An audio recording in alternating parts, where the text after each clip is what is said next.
Hi there. I just recorded half of this lecture and realized that it stopped recording. Ah, so I'm going to start over. All right. Okay. Here we are. We are almost done. We've only got a couple more weeks here. You've done a great job in the transition. I want to give you a heads up that this summer you will probably be online again. They'll come out with a formal decision probably at the end of the week, but I would plan if you're taking math or general psych or something, you're probably going to take it online. I'm really, really hoping for the fall. I really want to be back in the classroom in the fall. All right, but for right now, I would plan on not coming back to class for that 6 week period in June and continuing to do what we're doing online.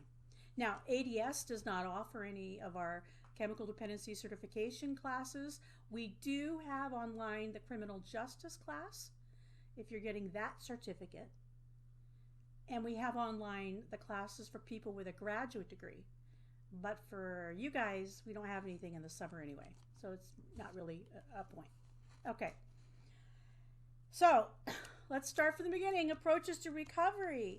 We have some guidance here from Joseph and Sharon Wegscheider-Cruz. And they're suggesting some qualities that are going to be necessary for effective treatment. One of which is that effective treatment is going to confront our self-delusion. And because the idea being that I need somebody to point out what I can't see, because if I can see it, I can change it. All right? Once I can see what I can change, I have a reality-based commitment to heal versus sort of wishing and hoping and that stuff. It's like, oh, I know what I got to do. Now, whether I do it or not is one thing, but I can at least see it. Okay? 2, it creates a safe atmosphere where feelings can resurface and be expressed and discharged so healing can take place. So I need to, my treatment place needs to be safe. I need to be able to feel what I need to feel, say what I need to say. I need to be seen and heard accurately when I get to express, right? Anything I express is like letting air out of a balloon, right? It begins to take some of the intensity out of what I've been sitting on for a really long time. And then it also provides a safe atmosphere where I can detox and detach from any compulsive medicating behaviors. A lot of us, we were codependent before we ever picked up. And even if you have put down your drug of choice, you may still have some ongoing compulsive self-medicating behaviors you're running, like, I don't know, gambling, shopping, vaping, I don't know, whatever you're doing that could potentially be getting in the way of your codependency recovery. So taking a look at that.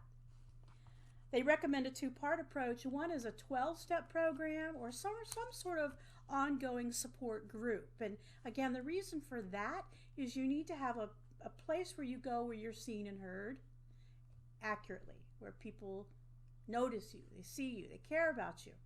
It might be Coda or Al-Anon, it might be something else, okay? But it needs to be, you can't do this in isolation, all right?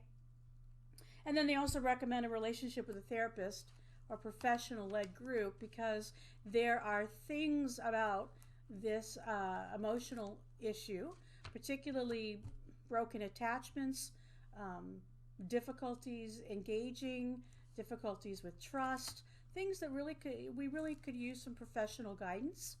Somebody who, has some tools in their toolbox might be able to help us along. We can move along faster. We can heal faster with a little guidance. All right. They say the focus of the 12-step work is to use the steps to work through solution.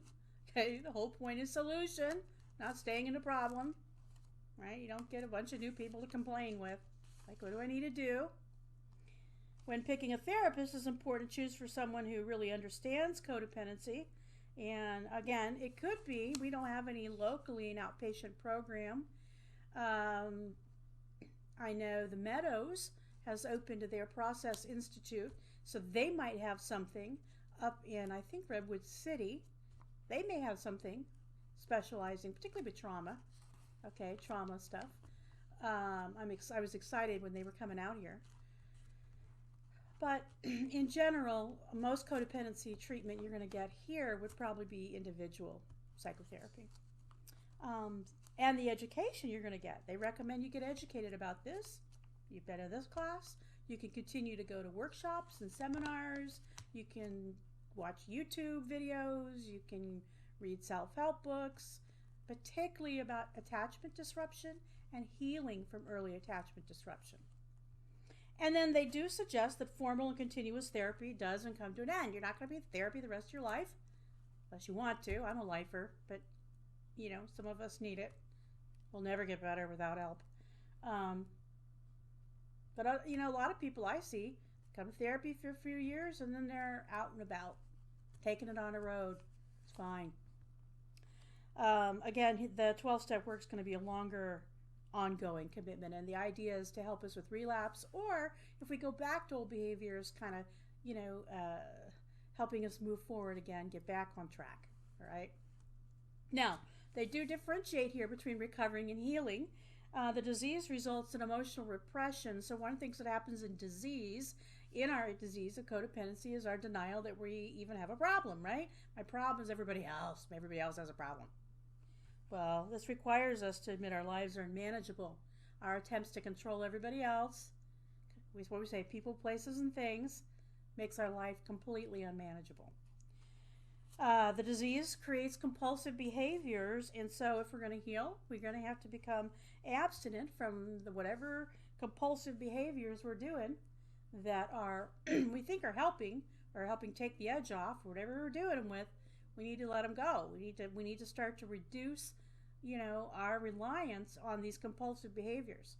Again, I don't know, 18 hours of Netflix, spending, gambling, porn, whatever. Oh, I got this terrible, threatening email spam today. Oh my God.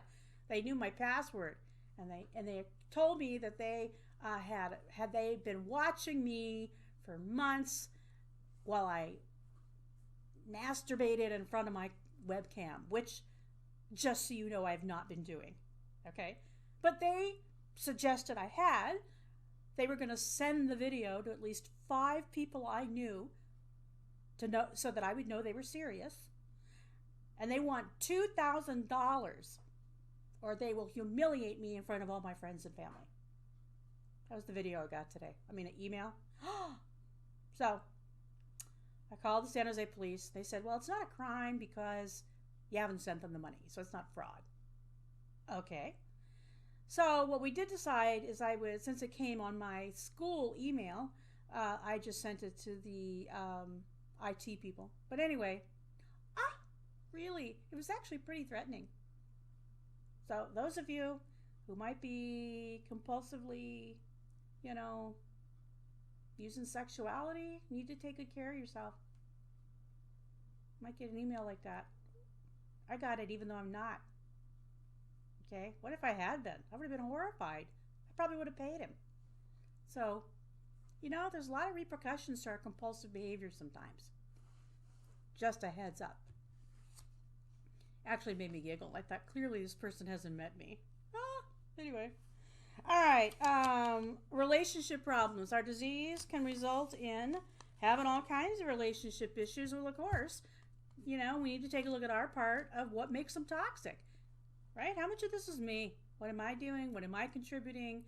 Do I keep picking the same person over and over again? Do I keep refusing to leave? Am I the one who's escalating and being a drama queen? What's my part? And then medical complications. You know, we talked about this at length, this idea that, you know, physically this codependency kicks our butt, right? We can get very ill. And we need to take a look at, maybe I need to stabilize my body. I need to get some help because I have chronic pain, because I'm all locked up, right? My muscles are all locked up, or something's going on.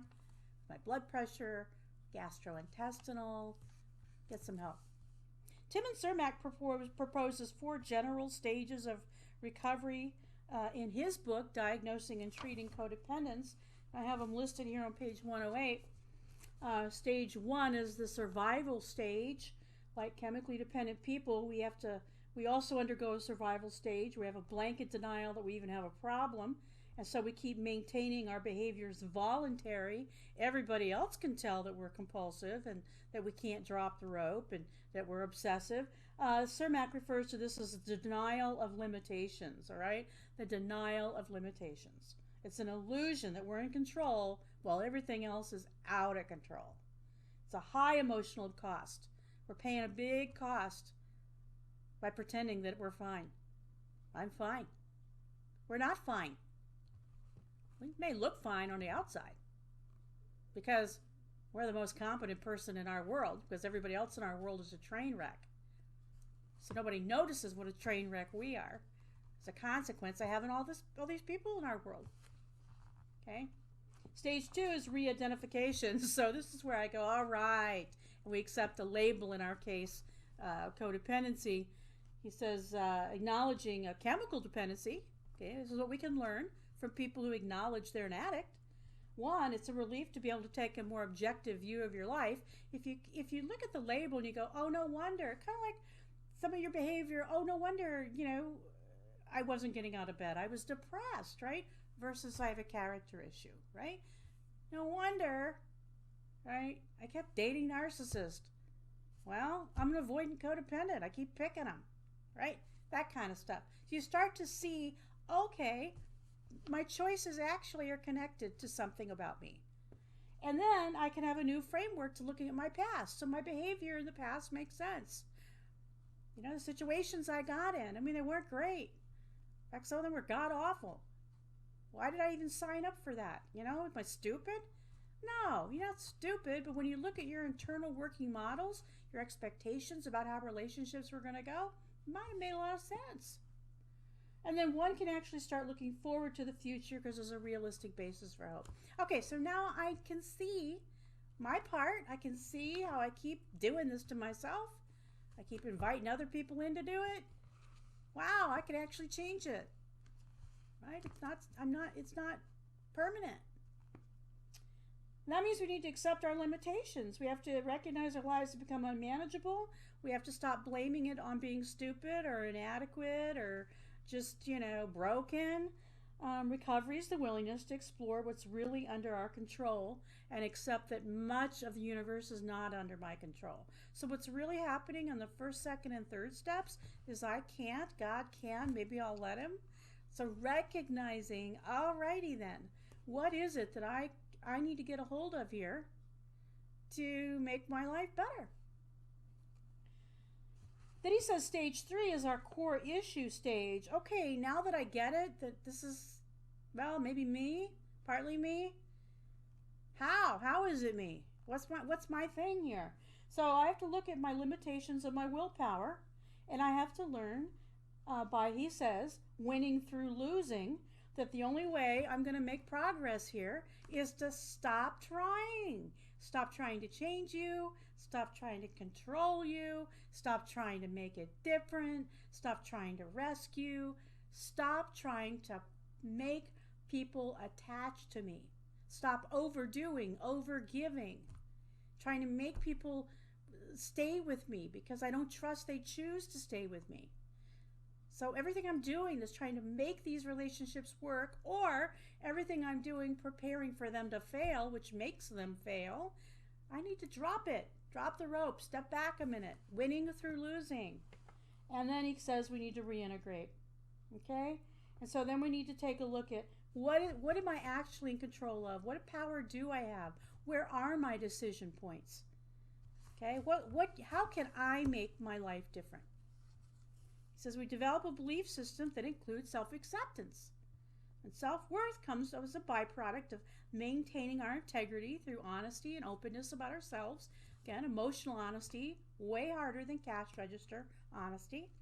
And connection to one's spiritual impulses. So the idea is our control is coming from discipline rather than just license to do what I want. Right? I'm having a feeling. You deserve to know what I'm feeling. Well, honestly, not everybody wants to know what you're feeling. Maybe it's better they don't know what you're feeling, right? Because, sometimes what you're feeling is not sane, right? So maybe you need to think a second. Do I really need to share what's about to come out of my mouth? Melody Beatty in Beyond Codependency, she talks about relapse, and she refers to it as recycling back through our old behavior. Recycling. In spite of our best efforts to stay on track, we sometimes find ourselves reverting to old ways of thinking, feeling, and behavior, even when we know better. And for many reasons, we find ourselves using coping behavior we thought we outgrew. And we start neglecting ourselves, taking care of others, feeling victimized, freezing our feelings, overreacting, being drama queens, trying to control.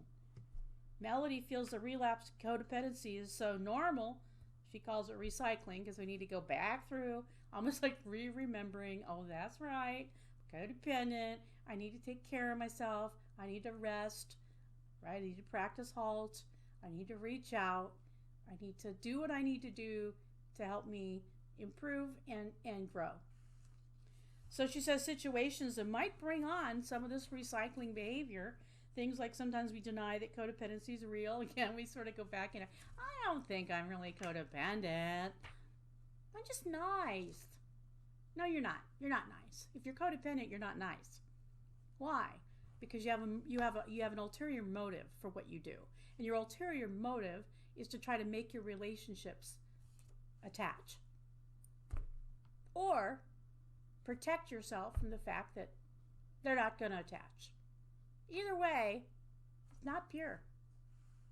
We may start to neglect ourselves in recovery. I think that's the first thing everybody does, whether it's codependency or substance abuse. Our first thing in our relapse is neglect of what's keeping us well, right? I stop getting enough sleep, stop going to my meetings, stop eating well. And then she says sometimes relapse can be part of experimenting with new behaviors. That's true. I can take a risk, set a boundary, and it goes wrong, right? Which causes so much anxiety that I go back to old behavior. That could happen. That's why we need sponsors and therapists and people who can help us restore to sanity. And then sometimes we just get too tired. We're doing too much, juggling too many balls. Our resources are down, our immune system's down, right? We don't have the energy we need to be able to say, no, I don't want to do that. So some relapse warning signs I've got here. Loss of awareness of the true self. So you go back into believing your image is who you are, right? Over-identifying with your public image.